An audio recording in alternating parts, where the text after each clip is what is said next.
and welcome to the Drumshow. My name is Quinlan, and tonight I'm continuing on with all things Frank Zappa, December 2013, Frank Zappa Month. So what I'm doing is talking about different things about our Frank. Now, tonight's episode, I'm resolving a couple of things. One of the things that Frank Zappa liked to do was, especially in the mid-70s, he said it in a guitar player interview that he very much liked the Mixolydian mode to solo over. And the Mixolydian mode is essentially if you take a keyboard and just play your white notes from G to G, G, A, what am I doing? G, A, B, C, D, E, F, G, right? All that sort of stuff. That's essentially a Mixolydian mode.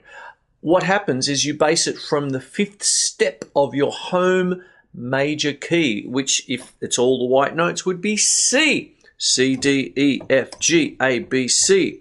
And what happens is that if you take it from G to G and you do the math, it's a flattened seventh degree. The first, the second, the third, the fourth, the fifth, the sixth, the flattened seventh, and then the octave.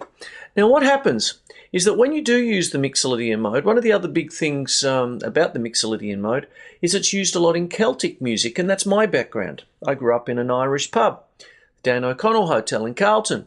So how do I resolve the fact that Frank Zappa liked the Mixolydian mode, and a lot of Irish musicians like the Mixolydian mode? Shall I call it Frank McZappa? So what happens is, or what I want to do with tonight's show, or with this segment of the show, I should say, is to resolve the two. I'm going to play in a Celtic kind of way on my drum kit, but I'm going to use some of the things that Frank Zappa is famous for, namely fives and sevens.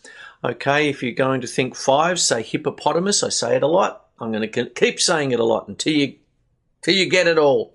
And then what happens is that if you want to say seven, say Gina Lollobrigida, okay, a very famous Italian movie actress who's beautiful. Anyway, so this first little piece of music is taking in a couple of different things. I'm taking in my Celtic roots. I'm taking in the feeling of Frank Zappa with a Mixolydian mode. One of the first times I ever heard about a Mixolydian mode was that Guitar Player magazine interview where he says he likes the Mixolydian mode a lot. Then, of course, I studied it up, and yeah, there it is. And then resolving the Celtic side, Celtic style of music, with things that don't normally fit into Celtic music, which is quintuplets and septuplets. They don't seem to happen quite a lot. Now, this is often known as juxtaposition.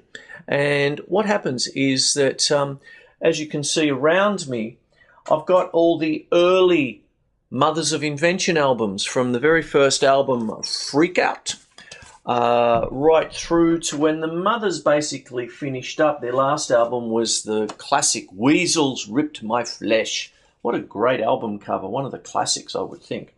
But what I'd like to talk about is this little fella here, Cruisin' with Reuben and the Jets, which was an early Frank Zappa's homage to his 50s doo-wop style, 50s rock and roll, doo-wop style music.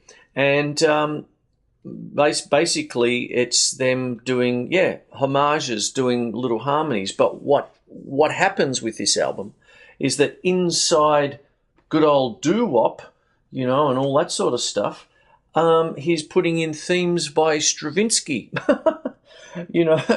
There's direct quotes from Le Sacre du Printemps, which is the Rite of Spring, which I've done on the show a few times.